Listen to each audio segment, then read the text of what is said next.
might be wondering why I'm wearing a hat indoors, and it's because I don't feel like doing my hair. This actually isn't originally part of the video. It's something that I'm adding on before the video starts. So real quick, all I want to say is that I've reformed my channel structure. I added a channel that's dedicated just for cars, and I also added a channel that's dedicated just for gaming, although I'm not doing anything with that one yet. So basically what I'm trying to say is if you're watching this video, try to hop on over to the other channel that I will post the exact same video for, but because of like views and all that, I'm trying to post it to both. You know what I'm saying? And if by some miracle you're watching this on the channel just get dedicated for cars, then check out my main channel. Either way, no matter which channel you're watching this on, both channels will be linked in the description. So go ahead and check that out, please.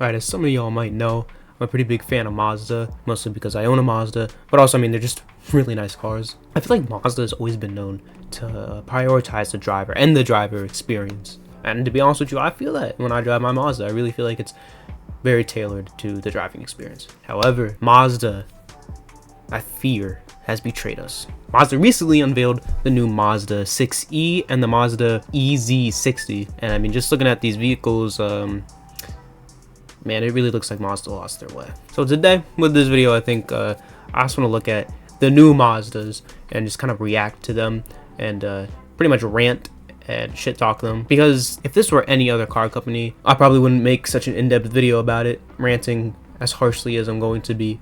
But it's Mazda. Not only do I feel betrayed, but it feels like they just went in the complete opposite direction. So it hurts even more. Okay, so this first video that I'm going to be reacting to here today is a video from Car Gurus. It's on the Mazda 6e. I think this is the less egregious betrayal of the two cars I'm going to talk about today. There is a lot of things I like about this new Mazda 6e, but there is a few things that I really don't like about it, and we're going to get into that. The Mazda 6e is an electric saloon that'll rival the Tesla Model 3 and Volkswagen ID.7, and it's got the sleek looks and a range of 300 miles and more to do it. That is all well and good then. But you find out that the bigger battery model gets slower charging and less power, and you think, what? No, I haven't. Okay, so immediately I just want to point out that I actually really like the design. I feel kind of bittersweet about the design actually, because I do really like it. I think it's really sleek, and it does seem really prestigious. However, my complaint here, the bitter part of the sweetness, is that I feel like they kind of lost a little bit of their brand identity. I really like the circle motifs Mazda had for the last few generations of car, really. I do feel like we're streamlining everything, kind of like just every other car brand at this point. Now, I do think it still just looks really nice, so I can't hate on it too much, but I am really disappointed that we lost a little bit of that Mazda brand identity. Also, I just want to point out, I really do like this like light bar on the grille, or at least what it's supposed to be the kind of grille. I really dislike BMW's interpretation of like this like light bar integration to the grille. I think it looks really tacky on BMW's, and I thought it would have looked tacky on every car, but I think Mazda actually did it really nice here. It really stands out if you ask me, but let's just continue on. You find out that the bigger battery model gets slower charging and less power, and you think, what? No, I haven't made a mistake. That is actually what Mazda is doing. It is bringing the Mazda 6 to this super competitive class. It's going to offer two batteries. The smaller one is an LFP battery. It gets 68.8 kilowatt hour capacity. Okay, so I'm going to be honest with you, I don't really know a whole lot about electric cars. I don't know the statistics that she's spouting out. I don't know what any of it really means, to be honest with you. It's an electric car.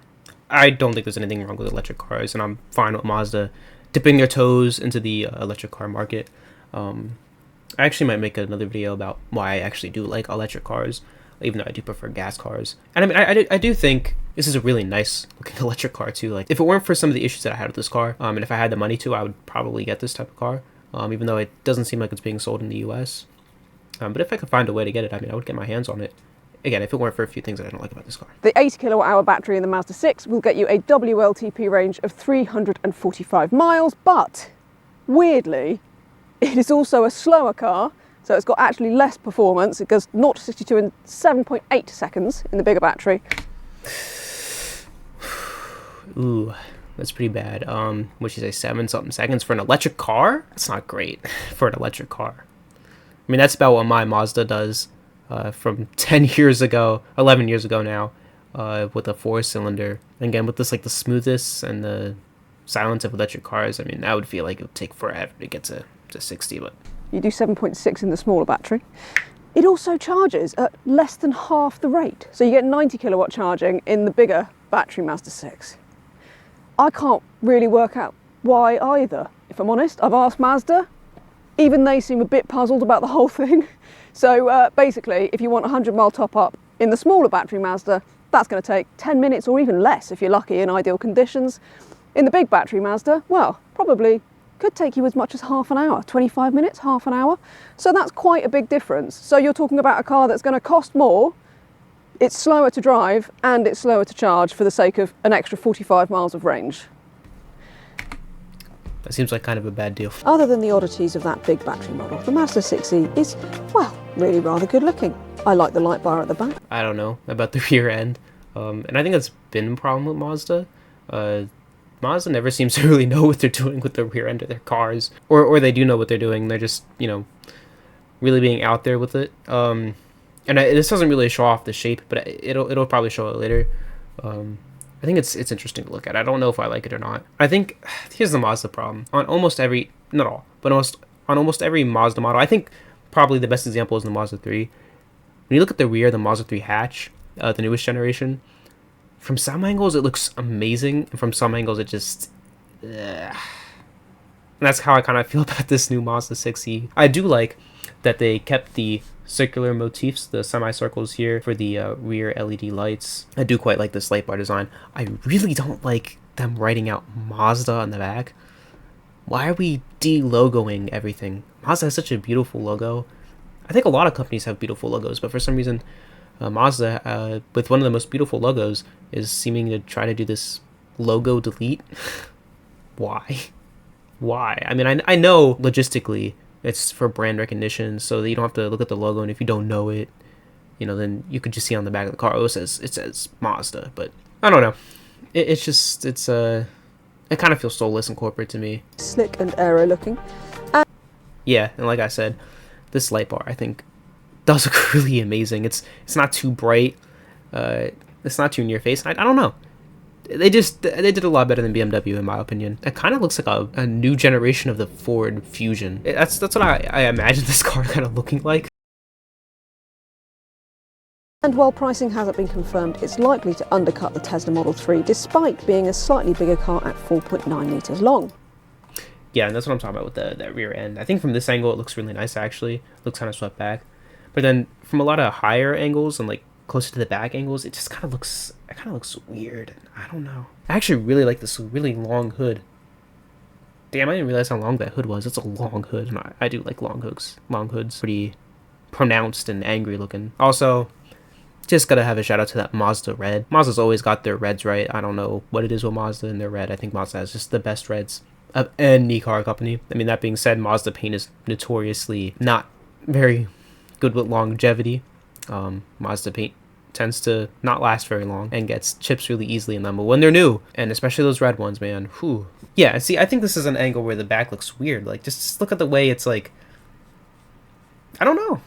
It just I can't determine if I like it or not. It's quite big inside as well, this car. So nice big hatchback boot. You don't get that on a Model 3, do you? 466 litres of space, really nice low load lip here. Didn't know that was a hatchback. I think that's quite good. I think that as a family car, it's really sleek. I think this could work really well. So yeah, and I'm just sitting the speaker really in there. Good big boot there, and not much underfloor storage is the only thing I would say. There's also a usefully huge 72 litre frunk, which is great for keeping your cables separate to everything else in your boot. So, back seats of the Mazda 6e. My first thoughts are that the floor is a tiny bit high, so your legs feel quite bent up because there's a back. Okay, so I'm noticing that these back seats look really nice. I'm not gonna lie. Mazda, when it comes to these interior materials, it just keeps getting better and better. I mean, this looks like something you would see. I mean, just the look of it, just the frame here, just looks like something you would see in like an $80,000 car. Maybe even $100,000 car. I mean, it's just, I don't know. Like this this chrome right here. It's like metal chrome and like the two-tone tan and black. I mean, tan and black is always a way to make something look more luxurious than it really is. Also, this like the sunroof, the dual sunroof. I like how it's. I actually like how it's not a panoramic sunroof. There's like a separation here, so it looks like you can have one open and one closed. Or I actually think it's really cool. And loads of legroom. That's not a problem. Headroom's not amazing. But, you know, I think unless you've got really, truly lanky teens or you get adults in the back of your Mazda 6e regularly, it's not going to be a problem, is it? You get this panoramic roof as standard on every Mazda 6e. I don't think that's a panoramic roof. Let me look this up. I'm pretty sure a panoramic roof is just a full glass, doesn't even have the shade cover. Let me look it up. Okay, so it's looking like I might be wrong. Yeah, it just says panoramic sunroof is a large glass roof panel that extends over the front and rear seats, offering a wide, airy view of the sky, which is what's going on here. So I stand corrected. If you go for the higher level, then you're going to get the electric sunshades here as well. And look, you get controls for those in the back. Fancy. And look, you can move the passenger seat too. I might be a little dumb, a little stupid, but like, where does the shades have room to go? Does it like roll up? I mean, I guess it has to, but I never understood that. To be honest with you, because I mean, I don't know. As far as I'm aware, those like sunroofs, the boards that like cover it up are like they're kind of like a sturdy, hard material. If any of you know how that works, let me know in the comments, please. Be absolutely terrific when your kids start playing with that when you're sat in that seat, isn't it? Every version of the 6e gets a 14.6-inch touchscreen. This is the part where I'm really gonna start to hate on this car. This just doesn't feel Mazda, man. And I mean, I know this is done this as a collaboration with a Chinese car company. I'm not sure exactly which one, and I don't really care. I don't like the digitalization of everything. And I hate these giant center consoles that are like the size. No joke. I mean, that looks like it's about the size of like a tablet or an iPad. It looks bigger than like a tablet or an iPad. And it's just, I don't know anyone that does like that. I mean, it's just you have to go through sub menus to like change your AC controls. And it's like, just bring back the buttons. It looks ugly to have a giant TV screen in the middle of your car. That's not a car, it's a computer. And I thought Mazda understood that. I mean, for a long while, I mean, for the last generation of Mazdas, all the screens were like itty bitty and were pretty far back, so they were in your peripheral. They were very much a driver aid. It was not a replacement to any other controls, physical climate controls. It was the stuff that was necessary, like your media, entertainment, and maps that was in the display. And the display was a moderate size, and it was placed in a way where it was convenient and in your peripherals and not very likely to cause an accident or cause you to be a distracted driver on the road. And in a way that didn't scream cheap. I mean, it just made the interior, I mean, especially the Mazda 3. Especially the Mazda 3, and I think the CX-90. Timeless interiors. You know, I mean, a few years down the road, when this software goes to shit in these new Mazdas, it's just not going to age well. It's just not timeless, and it's just, I ain't for it, man. I ain't for it. Streaming services, over-the-air software updates, as well as the all-important wireless Apple CarPlay and Android Auto. So I don't mind the interior in the 6. Yeah, and then you just don't have any climate controls here. It's just a little AC. It's like, come on, man. No buttons, no knobs. And also, where's the armrest? Why are so many modern cars getting rid of like that raised armrest? Is there a reason for that? Because I quite often have my arm in the armrest in my car. And I don't know if I would like a car that doesn't have that type of armrest. Although the seats, oh my god, the seats are amazing. Look how plushy, and they have like the speakers and the headrest. They did not cheap out on these materials, so I'll tell you that. I mean, they cheaped out on the screens, but they did not cheap out on the materials. What is that? That can't be Alcantara. That can't be Alcantara. I think it's quite nice. I've just stepped out, in fact, of an MG IM5, which is one of the rivals to this car, and I must say that the interior in this, I think, feels quite a bit nice. And then here we go. Here's where I keep having the complaints. The digital gauge cluster here. Not it, champ. Not it. I love the Mazda 3s. The one digital middle gauge cluster and the 2 gauge cluster to the right are analog. I mean, there's just nothing comparable to when you start up a car and see those analog clusters come to life. And it gives the car character and soul. And this the screen gauge cluster doesn't. I mean, I'm not saying I want 100% analog gauge clusters back, but I think a nice hybrid between digital and analog was the sweet spot. I mean, no one's doing it anymore. It's completely digital now, but you know, and what is it with all these new car companies redesigning the wheel? I don't care for the flat bottom steering wheel. I know a lot of people do like the flat bottom steering wheels. I'm not one of those people. I don't really care for it. But that's not really what's hurting me. It's just like, where's the third spoke? Why are we getting rid of why are we doing the 2-spoke steering wheel thing? It's every car company. I mean, it's not the worst thing in the world, but it just looks weird to me. And it's another, like, one less place to grab and hold on to and like rest your hand on. I'm also glad that they kept their logo. I know on the new CX, I think it's the CX-5, I know their steering wheel on the CX-5 just doesn't look as nice, and it doesn't have the logo. It just says the words Mazda on it, so I don't like that too much. All the material finishes, rear visibility isn't amazing, but better than in the MG, I have to say. Nonetheless, I like the steering wheel, the tan, it's very tan, but it feels all nice. Yeah, I really don't mind it. Loads of equipment as well, so you even get an augmented head-up display on every Mazda 6e, so you can't really argue with that, not to mention heated seats.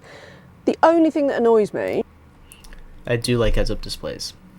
I do think that's something Mazda's always been missing. Well, I know they had it before, but I feel like that's something I was missing, definitely on the Mazda 3. No, the Mazda 3 has it. I don't know, now I'm lost. But yeah, I do like heads-up displays. That's one of the cooler pieces of new technology that a lot of car companies are doing now, and I absolutely agree with. So I don't even mind the touchscreen. The graphics are good, it's got your wireless CarPlay, all of that, like I said. But you have to adjust your side mirrors through the screen, which is a bit annoying, and even your windscreen wipers, that kind of thing. If you want to change the level of the auto response and that kind of thing, that's all in the screen. It's all a bit too screen dependent for my liking. I would more than agree with her. I think it's way too screen dependent, which is the complete opposite of what Mazda has been doing. Which it is what it is, I guess. But you can say the same with a lot of cars in this class. So, you know, we'll give Mazda the benefit of the doubt. Yeah, I rather like it in here. Nice driving position too. Electric adjustment as standard, and you even get tilt adjustment on the base of the seat. So I really do think most people are going to get comfy really easily. So we know that the rapid charging speeds for the big battery and small battery Mazda 6e are very different. But suffice to say that an 80% charge in the small battery will take around about 25 minutes, while the big battery it will be more like 45 minutes. Most owners will... Oh, that looks cool. That looks cool. Other car companies, I think it's tacky, but Mazda did it right with that light bar in the grille. That's I just really like that. Will still charge at a 7 kilowatt home charger the vast majority of the time, and that will get you a full top up in around about 10 to 13 hours. Okay, so I thought I would first clear up why I'm on this side of the car, even though I'm driving around the UK right now. So this is actually a very early launch of the Mazda 6. This is a Swiss car which Mazda has managed to bring over to the UK for us to have a go in. Thank you very much, Mazda. Appreciate that.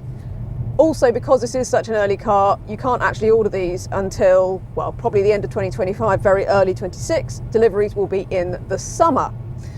Okay, well, I think we've seen all there is to see. Although I don't know, is she gonna show the ambient lighting?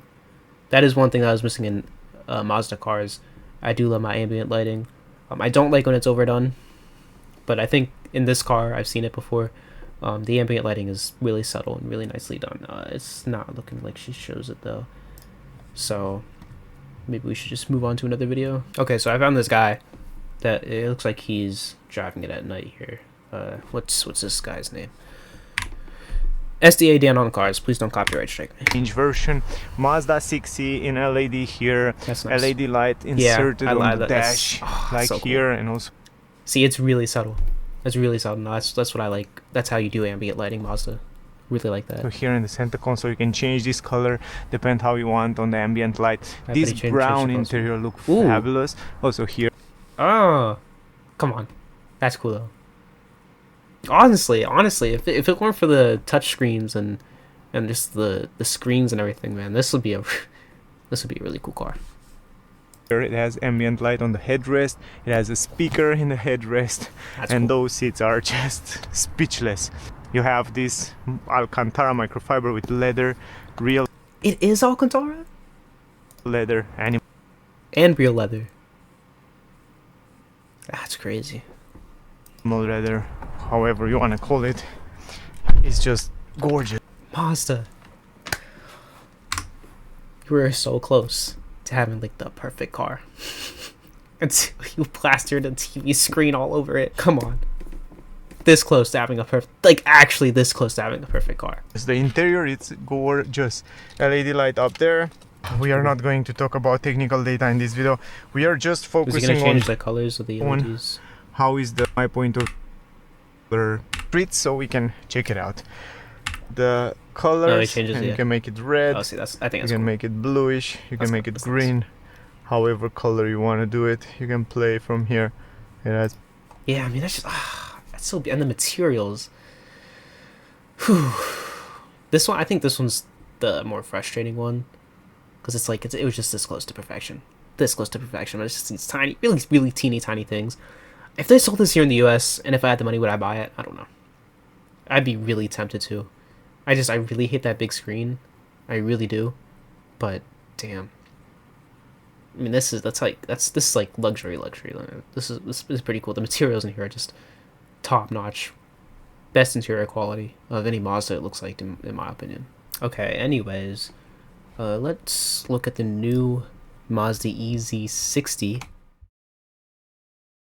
Future Mark here. Actually, I lied. We will not be checking out the Mazda EZ60 in this video. You know, I made a last minute decision to split the video into two, because if I put it into one video, it'd be like 40 minutes long, and nobody wants to watch a 40-minute long video. Don't lie to me, y'all got that TikTok attention span, I know. Anyways, though, thank y'all for watching the video. Thank y'all for watching me just ramble on and on. And I'll try to get part 2 out as soon as I can. Bye.